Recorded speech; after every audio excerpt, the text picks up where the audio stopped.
नमस्कार मित्रांनो. आजच्या व्हिडिओमध्ये आपण चर्चा करणार आहोत तूळ राशीचं जानेवारी 2025 करताचा संपूर्ण राशीफळ.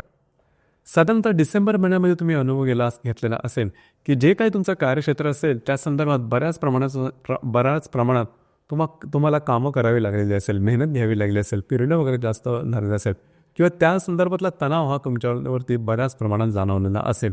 वरिष्ठांबरोबर छोट्या मोठ्या गोष्टींवर खटके उडणं, सहकर्मीवर वादविवादाचे प्रसंग निर्माण होणं, अशा प्रकारचे काही तुम्ही अनुभव घेतलेले असेल. परंतु काळजी करू नका, ह्या महिन्यामध्ये गोष्टी बऱ्याच प्रमाणात तुमच्या फेवरमध्ये असणार आहेत. आणि सगळ्यात महत्त्वाची गोष्ट म्हणजे तुम्हाला नशिबाची साथ उत्तम प्रकारे लाभणार आहे. मग तुमच्या जीवनातली जी विविध क्षेत्र आहेत ती कशा प्रकारे प्रभावित होतील जानेवारी 2025मध्ये, सर्व संदर्भातली खुलासेवर चर्चा आपण या व्हिडिओमध्ये करणार आहोत. सुरुवातीला आपण चर्चा करू की तुमचं जे स्वास्थ्य आहे, मानसिक किंवा शारीरिक, हे नेमकं कशा प्रकारचं राहील. जसं की तुमच्या राशीचा किंवा अष्टमेश जो शुक्र आहे, हा शुक्र तुमच्या 5व्या स्थानात महत्त्वपूर्ण अशा शुभ स्थानात भ्रमण करतो आहे. संपूर्ण महिन्यामध्ये हा तुमच्या 5व्या स्थानातच राहणार, जी अतिशय महत्त्वपूर्ण अशी गोष्ट आहे. 6व्या स्थानामध्ये चंद्र, नेपच्यून आणि राहू आहेत आणि अष्टम स्थानामध्ये गुरु आहे. तुमचा जो षष्टेश आहे गुरु तुमच्या अष्टम स्थानामध्ये वक्री असणार आहे. तर एकंदरीत सांगायचं झालं, हा संपूर्ण महिन्यामध्ये तुमच्यामधली जी ऊर्जा आहे, जो आत्मविश्वास आहे, जबरदस्त दिसून येईल. जी कामं तुम्ही हाती घ्याल ती पूर्ण होताना दिसतील. त्या संदर्भातल्या नशिबाची साथ संगत मिळणार, हा भागसुद्धा खूप चांगल्या प्रकारे, एकंदरीत तुमचा मूडसुद्धा खूप चांगला दिसून येईल. तर एकंदरीत हा जो संपूर्ण महिना आहे, जरी तुम्ही थोड्याफार प्रमाणात ॲक्टिव्ह राहिला, परंतु जी कामं तुम्ही कराल ती पूर्णपणे पूर्णत्वाला जातील आणि त्याचे काही चांगले आउटपुटसुद्धा तुम्हाला मिळू शकतील. अर्थात या महिन्याच्या जवळजवळ 17-18 तारखेपर्यंत तुम्ही बऱ्याच प्रमाणात ॲक्टिव्ह असणार आहेत. महत्त्वपूर्ण कामं करण्याकडे जाईल. फिरणं वगैरे जास्त होईल. फक्त गेल्या महिन्याची जर का तुलना केली तर तुमची कामं या महिन्यामध्ये अगदी सहजपणे पूर्ण होताना दिसेल, जी की चांगली गोष्ट आहे. त्यामुळे तुमच्या आत्मविश्वासामध्ये सुद्धा अतिशय चांगल्या प्रकारचा फरक दिसणार आहे, जो की सकारात्मक असेल. यानंतर आपण चर्चा करू तुमचं आर्थिक स्थैर्य नेमकं कशा प्रकारचं असेल. राशीचा जो धनेश आहे मंगळ, जो की तुमच्या दशमातून भाग्यस्थानामध्ये भ्रमण करणार आहे, वक्री असणार आहे. राशीचा जो पंचमेश आहे शनी, जो की पंचम स्थानामध्ये स्वतःच्या राशीमध्ये भ्रमण करतो. अतिशय उत्तम अशा प्रकारचा हा योग आहे. याचमुळे राशीचा जो अष्टमेश आहे, मगाशी सांगितल्याप्रमाणे शुक्र, जो हा सुद्धा तुमच्या पंचम स्थानामध्ये भ्रमण करणार आहे. आणि महत्त्वपूर्ण राशीचा जो लाभेश आहे रवी, जो की तृतीय आणि चतुर्थ स्थानात भ्रमण करणारा राजयोगकारक ग्रह तुमच्या राशीचा शनी, हा स्वतःच्या राशीमध्ये 5व्या स्थानात असणार. एकंदरीत ही जी ग्रहस्थिती आहे ही अतिशय उत्तम मानली जाते आर्थिक गोष्टींकरता. आणि या संपूर्ण महिन्यामध्ये तुम्हाला ही ग्रहस्थिती मिळणार आहे. याचा संपूर्णपणे फायदा उचला. जी कामं तुमची होत नाही आर्थिक संदर्भातले ते जरूर हाती घ्या.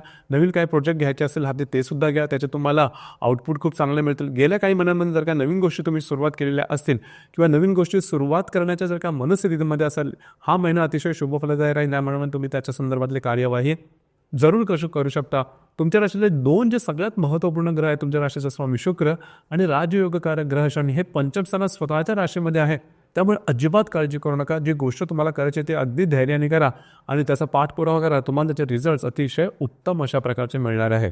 जर का तुम्ही शेअर मार्केटमध्ये ट्रेड करत असाल तरीसुद्धा चांगल्या प्रकारच्या काही गोष्टी किंवा चांगल्या प्रकारचे फायदे तुम्हाला या महिन्यामध्ये निश्चित प्रकारे मिळणार आहेत. त्याच्यामुळे अजिबात काळजी करू नका. गोष्टी तुमच्या फेवरमध्येच असणार आहे. यानंतर आपण चर्चा करू गृहसौख्याबद्दल. गृहसौख्याबद्दल सांगायचं झालं तर राशीचा जो चतुर्थेश आहे शनी, जो की पंचम स्थानामध्ये भ्रमण करतो आहे, मार्गी आहे. आणि राशीच्या चतुर्थ स्थानामध्ये 15 तारखेनंतर रवी जो ग्रह आहे तो सुद्धा येणार आहे आणि 25 तारखेनंतर बुध ग्रह सुद्धा येणार आहे. तर एकंदरीत सांगायचं झालं तर या संपूर्ण महिन्यामध्ये घरातल्या व्यक्तींबरोबर तुमचे नातेसंबंध अतिशय व्यवस्थित, सुमधुर अशा प्रकारच्या राहतील. कुठल्याही प्रकारचे प्रॉब्लेम, कॉम्प्लिकेशन्स येणार नाही. त्याच्यामुळे तशी काय काळजी करू नका. उलट पक्षी साधारण 16-17 तारखेनंतर तुमचे ज्या घरातल्या व्यक्ती आहेत त्यांच्यावर बाहेर फिरायला जाणं, त्यांच्यावर चांगला जो वेळ आहे तो घालवणं, अशा प्रकारचे सुद्धा चांगले अनुभव येतील. घरामध्ये काही नवीन चीज वस्तूसुद्धा येऊ शकते. यानंतर लव्ह लाईफ किंवा प्रेमाबद्दल सांगायचं झालं तर अतिशय चांगल्या प्रकारचा तुमचं लव्ह लाईफ असणार आहे. जर तुम्ही कोणत्या रिलेशनशिपमध्ये असाल, दोघांमधील नातेसंबंध अतिशय सुमधुर आणि व्यवस्थित अशा प्रकारचे असणार. तुमच्या दोघांमध्ये कोऑर्डिनेशन असेल ते खूप चांगलं असेल. आणि सगळ्यात महत्त्वाचं जर का नवीन रिलेशनशिप बनवायची असेल तरीसुद्धा हा संपूर्ण जानेवारीचा जो महिना आहे तो अतिशय उत्तम असणार आहे. त्याच्यामुळे काळजी करण्याचं कारण अजिबात नाही. ज्या गर्भवती महिला त्यांच्याकरता सुद्धा हा संपूर्ण महिना चांगला असणार आहे. तुम्हाला काही चांगले अनुभव मिळणार आहेत. याचप्रमाणे जे विद्यार्थी वर्ग आहेत त्यांच्यासाठी सुद्धा हा महिना खूप चांगला असणार आहे. परंतु विद्यार्थी वर्गासाठी सांगायचं झालं म्हणजे तुम्हाला तुमचे जे एफर्ट आहे, तुम्हाला तुमचे जे प्रयत्न आहेत ते मात्र 100% द्यायचे आहेत आणि त्याच्यातून मिळणारे जे आउटपुट आहे ते तुमच्या अपेक्षेप्रमाणे निश्चित मिळते. त्यामुळे ग्रह गोलांची साथ तुम्हाला या महिन्यामध्ये अतिशय चांगल्या प्रकारची मिळणार आहे. ज्या तुळ राशीच्या व्यक्ती आहेत आणि ज्यांना संतती आहे, या संपूर्ण महिन्यात तुम्हाला ही गोष्ट दिसून येईल की संततीच्या संदर्भातले विचार जास्त प्रमाणात असतील. म्हणजे संततीच्या संदर्भातले विचार, त्याच्या फ्युचरबद्दल विचार किंवा त्यांच्या संदर्भातल्या ज्या गोष्टी आहेत यांनी संपूर्ण महिना हा तुमचा वेढलेला असेल. परंतु त्याचे काही चांगले अनुभवसुद्धा तुम्हाला या महिन्यात निश्चित मिळणार आहे. वैवाहिक जीवनाबद्दल सांगायचं झालं तर साधारणतः तुमच्या राशीचा वैवाहिक जीवनाचा कारक हा मंगळ आहे. तो मंगळ ह्या महिन्यामध्ये वक्री असणारा तुमच्या 10व्या स्थानात आणि नंतर 22 तारखेनंतर भाग्य स्थानात येणार आहे. काळजी करू नका. फक्त इथेच एकच गोष्ट आहे की वैवाहिक जोडीदार आहे त्याच्या आरोग्याकडे थोडंसं लक्ष देणं गरजेचं राहील. आरोग्याच्या संदर्भातले जे त्या संदर्भातले जे त्रास आहेत ते फक्त डोकं वर करू शकतील, परंतु त्यांच्यामध्ये तुमच्यामध्ये जे इंटरॅक्शन आहे ते मात्र चांगल्या प्रकारचं दिसून येईल. कार्यक्षेत्राच्या संदर्भात थोडीशी काळजी घेणं गरजेचं राहील. याचा अनुभव तुम्ही साधारण डिसेंबर महिन्यामध्ये सुद्धा घेतला असेल. जर तुम्ही म्हणजे तुमचं जे कार्यक्षेत्र आहे त्या ठिकाणचे जे सहकर्मी किंवा वरिष्ठ असतील त्यांच्यावर खटके उडणं, वादविवाद होणं किंवा मतभेद होणं अशा प्रकारचे काय अनुभव येऊ शकतील. तुम्हाला वाटू शकेल की आपल्याकडून जास्त काम करवून घेतलं जात आहे किंवा आपला जास्तीत जास्त प्रमाणात फायदा उचलला जात आहे, परंतु काळजी करू नका. हा जो कालावधी ते हा थोडा वेळापुरता आहे आणि महत्त्वाचं म्हणजे भावनेच्या आधीच त्या संदर्भातले कुठल्याही प्रकारचे मोठे निर्णय मात्र घेऊ नका. ही गोष्ट थोडी महत्त्वाची आहे. याच म्हणजे तुम्ही साधारणतः ज्या ठिकाणी काम करता त्या ठिकाणच्या गोष्टी थोड्याशा वेगळ्या झालेल्या असतील, पण त्याचा स्ट्रेस घेऊ नका. लक्षात घ्या बाकी सगळ्या ज्या गोष्टी आहेत, सगळे जे ग्रह आहेत ते तुमच्या फेवरमध्ये असणार आहे. त्याच्यामुळे असं धरून चला की कदाचित ही तुमची परीक्षा असेल, तुमच्या कामाच्या संदर्भात तुम्ही काम कसं करताय, कशा प्रकारे करताय आणि याच हिशोबाने तुमचं जे मानसिकता ते ठेवा. कुठल्याही प्रकारचे टोकाचे निर्णय मात्र या दरम्यान घेऊ नका. तर एकंदरीत सांगायचं झालं तर तुळ राशीसाठी हा जो संपूर्ण महिना आहे जानेवारीचा तो अतिशय शुभफलदायी असाच असणार आहे. खास करून या महिन्याच्या 23 तारखेला बुध आणि मंगळाचा प्रतियोग होणार आहे. मंगळ जो की तुमच्या भाग्यस्थानामध्ये भ्रमण करतोय वक्री आहे आणि तृतीय भ्रमण करण्याचा बुध आहे, दोघांचा प्रतियोग थोडासा महत्त्वपूर्ण राहील. या दरम्यान म्हणजे जवळजवळ 20 तारखेपासून ते 25 तारखेपर्यंतचा जो कालावधी आहे त्या दरम्यान कुठल्याही प्रकारचे मोठे निर्णय, कागदोपत्री व्यवहार, कमिटमेंट, प्रॉमिसेस यापासून लांब राहणं गरजेचं राहील. ही गोष्ट फार महत्त्वाची आहे.